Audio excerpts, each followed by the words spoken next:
മഴ തോരും മുംബൈയുടെ പുതിയൊരു എപ്പിസോഡിലേക്ക് എല്ലാവർക്കും സ്വാഗതം. വീഡിയോ ആദ്യമായി കാണുന്നവരാണെങ്കിൽ സപ്പോർട്ട് ചെയ്ത് സബ്സ്ക്രൈബ് ചെയ്ത് ലൈക്ക് ചെയ്യാൻ മറക്കല്ലേ. രാവിലെ ഡൈനിങ് ടേബിളിലിരുന്ന് ബാലചന്ദ്രൻ പത്രം വായിച്ചുകൊണ്ടിരിക്കുമ്പോൾ വൈജയന്തി 2 ചായയുമായി അങ്ങോട്ട് വരുന്നുണ്ട്. ഒരു കപ്പ് ചായ ബാലചന്ദ്രന് കൊടുത്തോണ്ട് കസേരയിൽ ഇരിക്കുമ്പോഴേക്കും അലീന എവിടെയെന്ന് ബാലചന്ദ്രൻ ചോദിക്കുന്നുണ്ട്. എന്തിനാണെന്ന് വൈജയന്തി ചോദിക്കുമ്പോൾ പതിവായിട്ട് അവളാണ് ചായ തരാറെന്ന് ബാലചന്ദ്രൻ പറയുന്നുണ്ട്. അവളുടെ കൈകൊണ്ട് തന്ന രുചി കൂടുതലുണ്ടാവുമെന്ന് വൈജയന്തി ചോദിക്കുമ്പോഴേക്കും ബാലചന്ദ്രൻ വൈജയന്തിയെ നോക്കി ചിരിച്ചു കാണിക്കുന്നുണ്ട്. ഇതെന്തു കോപ്രായെന്ന് വൈജയന്തി ചോദിക്കുമ്പോഴേക്കും കോമാളി ചിരിയാണ് വിദ്യ ചോദ്യത്തിനുള്ള ഏറ്റവും നല്ല മറുപടി എന്ന് ബാലചന്ദ്രനും. അപ്പോഴേക്കും പത്രത്തിൽ നോക്കി വീട്ടുജോലിക്കാരിയെ ആവശ്യമുണ്ടോ എന്ന പരസ്യം ബാലചന്ദ്രൻ വായിക്കുന്നുണ്ട്. സേവന വേതന വ്യവസ്ഥകൾക്കായി താഴെ പറയുന്ന ഫോൺ നമ്പറിൽ ബന്ധപ്പെടുക എന്ന് വായിച്ചുകൊണ്ട് വൈജയന്തിയെ ഇടങ്ങണ്ണിട്ട് നോക്കുന്നുണ്ട് ബാലചന്ദ്രൻ. വൈജയന്തി മൈൻഡ് ചെയ്യാതിരിക്കണ കണ്ട് വേണമെങ്കിൽ കുറിച്ചു വെച്ചോ, നമുക്കൊരു സെർവൻറ്റിന്റെ ആവശ്യമുണ്ടല്ലോ എന്ന് ബാലചന്ദ്രൻ പറയുന്നുണ്ട്. ആര് പറഞ്ഞു എന്ന് വൈജയന്തി ചോദിക്കുമ്പോഴേക്കും നീ ഇന്നലെ പറഞ്ഞല്ലോ ഇനി ഇവിടെ അലീനയെ വേണ്ടെന്നും പിരിച്ചു വിടാണെന്നും ബാലചന്ദ്രൻ ചോദിക്കുമ്പോൾ അത് ഇന്നലെയല്ലേ എന്ന് വൈജയന്തിയും. നയം മാറിയോ എന്ന് ബാലചന്ദ്രൻ ചോദിക്കുമ്പോൾ ഇന്ന് ഞാൻ ആരെയും പിരിച്ചുവിടാൻ ഉദ്ദേശിക്കുന്നില്ല, നാളത്തെ കാര്യം നാളെ പറയാം എന്ന് വൈജയന്തി പറയുമ്പോൾ ഓ ഇതിന്റെ പേരാണോ അടവു നയമെന്ന് ബാലചന്ദ്രൻ കളിയാക്കി ചോദിക്കുന്നുണ്ട്. എനിക്ക് മാത്രമല്ലേ അവളെ പിടിക്കാത്തതുള്ളൂ, ബാക്കിയെല്ലാവർക്കും അവൾ കണ്ണിലുണ്ണിയാണല്ലോ എന്ന് വൈജയന്തി ചോദിക്കുമ്പോൾ എടി കണ്ണിലുണ്ണിയാവുന്നത് ഒരു ദോശ മറിച്ചിടുന്ന പോലെ അത്ര എളുപ്പമല്ല, അതിനു പിന്നിൽ സ്നേഹവും ത്യാഗവും കടമയും ഒക്കെ ഉണ്ടാവണം എന്ന് ബാലചന്ദ്രൻ പറയുമ്പോഴേക്കും പുണ്യവതി അതല്ലേ ഉദ്ദേശിച്ചത്, ഒരു ചില്ലുകൂടി പണിത് തന്നാ നമുക്കവളെ അതിനകത്തോട്ട് കയറ്റിയിരുത്താം, എല്ലാ ദിവസവും മെഴുകുതിരിയും കത്തിക്കാം എന്ന് വൈജയന്തിയും പറയുന്നുണ്ട്. ഇത് കേട്ട് വൈജയൻ നിനക്കൊരു കാര്യം അറിയോ, സ്വന്തം കയ്യിൽ നിന്ന് തെറ്റുകളും അബദ്ധങ്ങളുമൊക്കെ വരുത്തി കൂട്ടിയവരാണ് മറ്റുള്ളവരെ ഏറ്റവും കൂടുതൽ കഷ്ടപ്പെടുത്തുന്നത്. ഒരു വെടിക്ക് 2 പക്ഷി എന്ന് പറയുന്നതാണ് അതിന്റെ മനഃശാസ്ത്രം. ഒന്നാമതായി സ്വന്തം തെറ്റുകൾ മറച്ചു പിടിക്കാനുള്ള വ്യഗ്രത, രണ്ടാമത് താൻ എന്തൊക്കെ തെറ്റുകൾ ചെയ്തിട്ടുണ്ടോ അത് മറ്റുള്ളവരും ചെയ്യുന്നു എന്ന് വരുത്തി തീർക്കുമ്പോൾ നമുക്കുണ്ടാവുന്നൊരു സമാധാനം എന്ന് ബാലചന്ദ്രൻ പറയുമ്പോൾ അപ്പോൾ ഞാൻ കുറെ തെറ്റുകൾ ചെയ്തിട്ടുണ്ടല്ലേ എന്ന് വൈജയന്തി ചോദിക്കുന്നുണ്ട്. എനിക്കറിയില്ല, അതൊക്കെ നിനക്കല്ലേ അറിയൂ. വേശ്യയുടെ ചാരിത്ര പ്രസംഗം എന്നൊരു ചൊല്ലുണ്ട്, അത് വെറുതെ പറയുന്നതല്ല, അതൊരു സൈക്കോളജിയാണെന്ന് ബാലചന്ദ്രൻ പറയുമ്പോൾ എന്നെ ഉദ്ദേശിച്ചല്ലേ ബാലചന്ദ്രൻ ഇതൊക്കെ പറയുന്നതെന്ന് വൈജയന്തിയും ചോദിക്കുന്നുണ്ട്. വൈജയ് നീ ജനിച്ചു വീഴുന്നതിന്റെ പിറ്റേ ദിവസം തൊട്ട് കാണുന്നതാ നിന്നെ, ഒരു പഴന്തുണിക്ക് പുറത്തു കിടന്ന് ബേ ബേ എന്ന് കരഞ്ഞോണ്ടിരുന്നു, പൊക്കിൽ കൊടി മുറിഞ്ഞിട്ടില്ലായിരുന്നു എന്ന്. ഇത്രയും കാലത്തിനിടയ്ക്ക് നിന്നെ കാണാതെയും അറിയാതെയും പോയ 3 വർഷങ്ങളെ എന്റെ ജീവിതത്തിലുള്ളൂ, നീ ആഗ്രയിൽ പോയി താമസമാക്കിയ 3 വർഷം എന്ന് ബാലചന്ദ്രൻ പറയുമ്പോഴേക്കും വൈജയന്തിയുടെ മുഖമാകെ മാറുന്നുണ്ട്. ഒരാഗ്ര വേറൊന്നും പറയാനില്ലേ എന്ന് ദേഷ്യത്തോടെ ചോദിച്ചുകൊണ്ട് വൈജയന്തി അവിടെ എണീറ്റ് പോവാൻ ഒരുങ്ങുമ്പോഴേക്കും നിനക്കെന്താ ഇത്ര ധൃതി എന്ന് ബാലചന്ദ്രൻ തടഞ്ഞു നിർത്തി ചോദിക്കുന്നുണ്ട്. പഴംപുരാണം പറഞ്ഞുകൊണ്ടിരിക്കാൻ എനിക്ക് നേരമില്ല എന്നും പറഞ്ഞുകൊണ്ട് വൈജയന്തി അവിടെ നിന്നും പോകുന്നുണ്ടേ. ബാലചന്ദ്രൻ വീണ്ടും തന്റെ പത്രവായനയിലേക്കും പിന്നീട് രോഹിത് ബെഡിൽ കിടന്നുകൊണ്ട് ഹരി വിളിക്കുന്നതാണ് കാണിക്കുന്നത്. എന്നെ തട രാവിലെ എന്ന് ഹരി ചോദിക്കുമ്പോഴേക്കും ഇന്നലെ ഒരു അത്ഭുതം നടന്നു എന്ന് രോഹിത് പറയുമ്പോൾ അത്ഭുതമാണോ എന്ന് ഞാൻ തീരുമാനിച്ചോളാന്ന് ഹരിയും.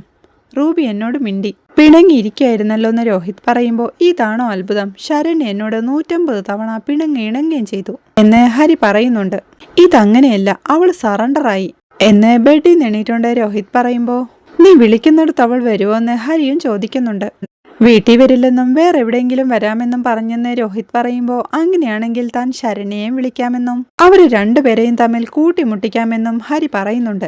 അതെന്ത് കാര്യത്തിനാന്ന് രോഹിത് ചോദിക്കുമ്പോഴേക്കും ഈ പെൺപിള്ളേർക്ക് ഒറ്റയ്ക്ക് നിൽക്കുമ്പോൾ ഭയങ്കര പേടിയാണെന്നും വേറൊരുത്തി കൂട്ടുണ്ടെങ്കിൽ അവർക്ക് നല്ല ധൈര്യമാണെന്നും ഹരി പറയുന്നുണ്ട്. നീ ഇതെല്ലാം എവിടെന്നാ പഠിച്ചു വെച്ചേക്കുന്നതെന്ന് രോഹിത് ചോദിക്കുമ്പോൾ അതെല്ലാം ഒരു സൈക്കോളജിയാണെന്ന് ഹരിയും. ഇവിടെ ഒരു സംഭവം ഉണ്ടായിന്ന് രോഹിത് പറയുമ്പോഴേക്കും അനിയത്തി രഞ്ജു ഹരിയുടെ അടുത്തേക്ക് വരുന്നുണ്ട്. അവളുടെ ഫോൺ ഒന്ന് റീചാർജ് ചെയ്ത് തരാൻ പറയുമ്പോഴേക്കും അമ്മയോട് പറയാനായി ഹരി പറയുന്നുണ്ട്.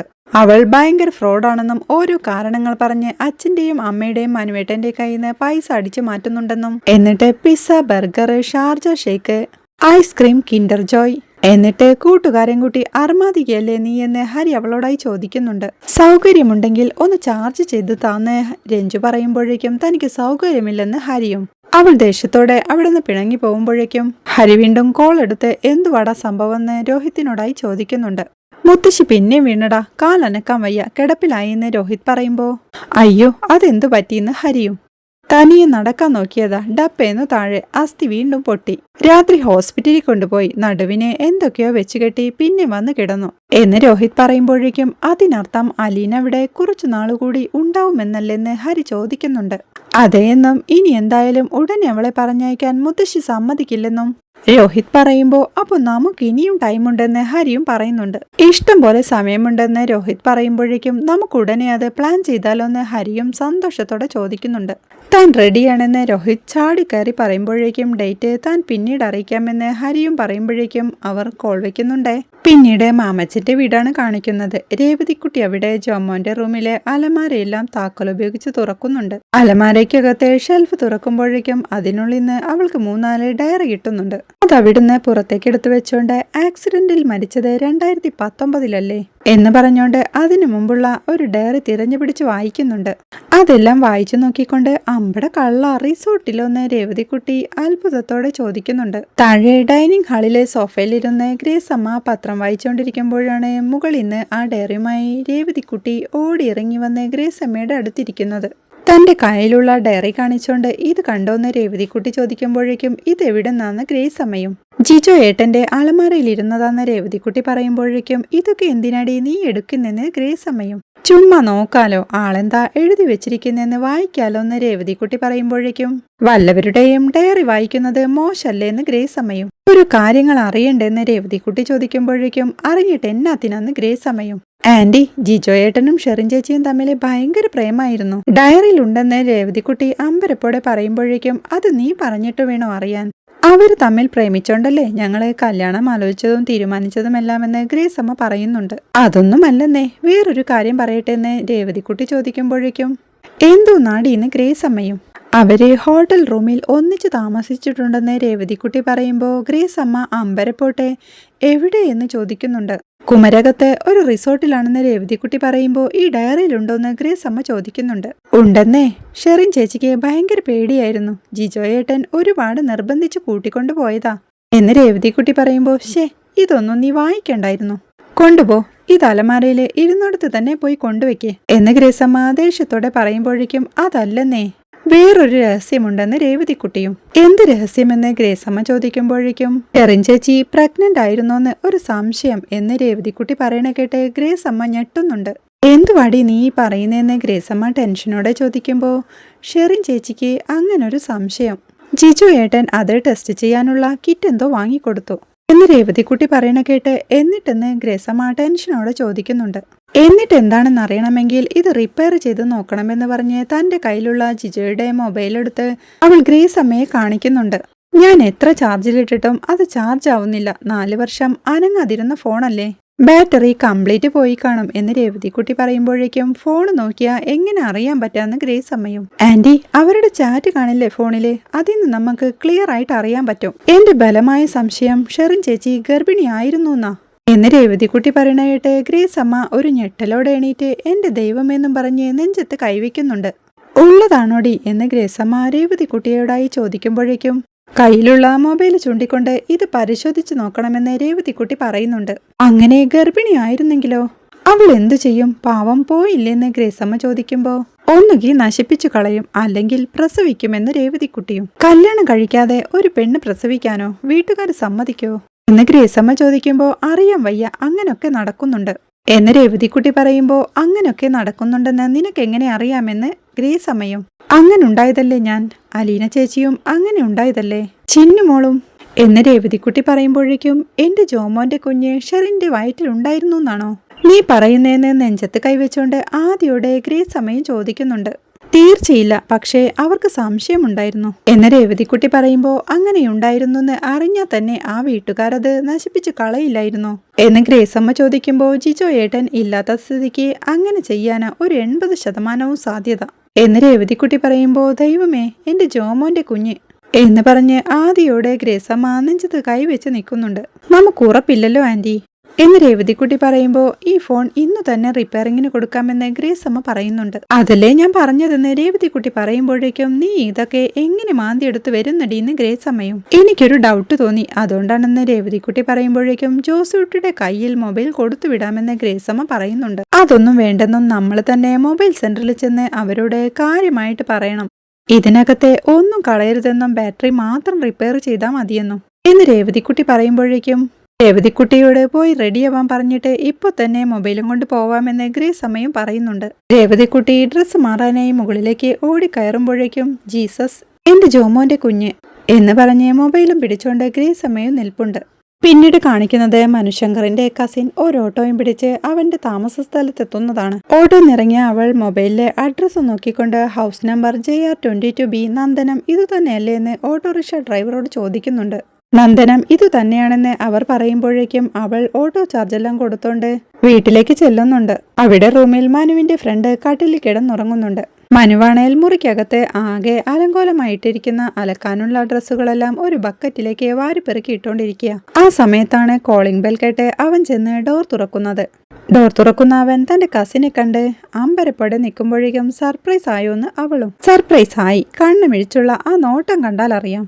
ഞെട്ടിയില്ലേ മോനെന്ന് അവൾ ചോദിക്കുമ്പോഴേക്കും മനു അത് സമ്മതിക്കുന്നുണ്ടേ. അവനെ തള്ളിമാറ്റി അവൾ അകത്തേക്ക് കയറുമ്പോഴേക്കും എടി നീ എന്താടി ഒരു മിസ് കോൾ പോലും അടിക്കാതെ എന്ന് മനുവും. നിനക്കൊരു സർപ്രൈസ് തരാൻ വേണ്ടി തന്നെയാണെന്ന് അവൾ പറയുമ്പോഴേക്കും നീ എങ്ങനെ കണ്ടുപിടിച്ചു ഞങ്ങളുടെ ഈ പുലിമടയെന്ന് മനുവും. റോഡിന്റെ പേരും ഹൗസ് നമ്പറും പറഞ്ഞിട്ടില്ലായിരുന്നു. അത് വെച്ച് ഞാനും ഗൂഗിൾ ആൻറ്റിയും കൂടി ഒരു സെർച്ച് അങ്ങ് നടത്തി എന്നവൾ പറയുമ്പോഴേക്കും എടി ഇവിടെ ആകെ അലങ്കോല, നിന്നെ ഞാൻ എവിടെ ഇരുത്തും എന്ന് പറഞ്ഞുകൊണ്ട് സോഫയിൽ ആകെ വാരി വലിച്ചിട്ടിരിക്കുന്ന തുണികളിലേക്കും പുസ്തകങ്ങളിലേക്കും മനു കണ്ണോടിക്കുന്നുണ്ട്. ആ സമയത്താണ് അവന്റെ ഇന്നർ വെയർ അവിടെ വിരിച്ചിട്ടിരിക്കുന്നത് അവൻ കാണുന്നത്. അവൾ കാണുമ്പോഴേക്കും അവൻ ഓടിച്ചെന്ന് അതിനു മുകളിൽ ഒരു ടീഷർട്ട് എടുത്തിടുന്നുണ്ട്. അതുകണ്ട് അവൾ ചിരിക്കുമ്പോഴേക്കും നീ ഇങ്ങോട്ടിരുന്നോന്നും പറഞ്ഞ് സോഫയിലുള്ള ഒരു പെട്ടിയെടുത്ത് അവൻ താഴേക്ക് വെച്ച് സ്പേസ് ഉണ്ടാക്കി കൊടുക്കുന്നുണ്ട്. എനിക്ക് ഇരിക്കണമെന്ന് യാതൊരു നിർബന്ധവുമില്ലെന്ന് അവൾ പറയുമ്പോഴേക്കും എന്താ നിന്റെ ഉദ്ദേശമെന്ന് മനുവും. നീ ഇന്ന് വീട്ടിൽ പോകുന്നില്ലേ? പോകുന്നുണ്ടെന്ന് മനു പറയുമ്പോൾ ഞാനും വരുന്നുണ്ട്. നിന്റെ കൂടെ വന്ന രാമപുരം വരെ എനിക്കൊരു ഫ്രീ ലിഫ്റ്റ് കിട്ടുമല്ലോ എന്നവൾ പറയുമ്പോഴേക്കും താനൊരു 11 മണിയായിട്ടേ പോകുന്നുള്ളൂ എന്നും കുറച്ച് ഡ്രസ്സെല്ലാം വാഷ് ചെയ്യാനുണ്ടെന്നും മനു പറയുന്നുണ്ട്. ഇവിടുന്ന് പാക്ക് ചെയ്യേണ്ടെന്നും എല്ലാം വാരി കൊല്ലപ്പള്ളിയിൽ കൊണ്ടുപോയി അവിടെ വാഷിംഗ് മെഷീനിൽ ഇടാമെന്നും അവൾ പറയുമ്പോഴേക്കും നേരം വെളുത്തിട്ട് താനൊന്നും കഴിച്ചിട്ടില്ലെന്നും ഒരു ചായ പോലും കുടിച്ചിട്ടില്ലെന്നും മനു പറയുന്നുണ്ട്. താനും ഒന്നും കഴിച്ചിട്ടില്ലെന്നും പോണ വഴി കഴിക്കാമെന്നും അവൾ പറയുമ്പോൾ എന്നെയും കൊണ്ടേ പോവത്തുള്ളൂ അല്ലേ എന്ന് മനു ചോദിക്കുന്നുണ്ട്. എന്താ സംശയം? രണ്ടും കൽപ്പിച്ച് വന്നിരിക്കല്ലേ ഞാൻ എന്നവൾ ചോദിക്കുമ്പോഴേക്കും നീ എങ്ങനെ ഇവിടെ എത്തിയെന്ന് മനു ചോദിക്കുന്നുണ്ട്. ഓട്ടോറിക്ഷ പിടിച്ചാ വന്നതെന്ന് അവൾ പറയുമ്പോഴേക്കും ആണുങ്ങൾ താമസിക്കുന്നിടത്ത് ഒറ്റയ്ക്ക് വരാൻ കൊള്ളാമോന്ന് മനുവോ. അതിനെന്താ, എന്റെ കയ്യിൽ ബ്ലേഡുണ്ട്, സേഫ്റ്റി പിന്നുണ്ട്, സ്പീഡ് പോലീസിന്റെ നമ്പറുണ്ട്, പിന്നെ അത്യാവശ്യം കളരിയും കരാട്ടയും എന്നവൾ പറയുമ്പോഴേക്കും അതല്ലടി കഴുതേ, ഞങ്ങൾ 3 പേരും താമസിക്കുന്ന റീജിയനാ ഇത്. ഹൗസ് ഓണറും ഫാമിലിയും മുകളില്. വുമൻസ് ഇവിടെ സ്ട്രിക്ട്ലി പ്രൊഹിബിറ്റഡാ എന്ന് മനു പറയുമ്പോഴേക്കും ഹൗസ് ഓണറോടൊക്കെ ഞാൻ പറഞ്ഞോളാം, എന്റെ കസിനാണെന്ന് എന്നവൾ പറയണ കേട്ട് നിന്നെ കൊണ്ട് തോറ്റല്ലോ എന്ന് മനു. അവളോട് അവിടെ ഇരിക്കാനായി പറഞ്ഞുകൊണ്ട് മനു അകത്തേക്കായി പോകുന്നുണ്ടേ.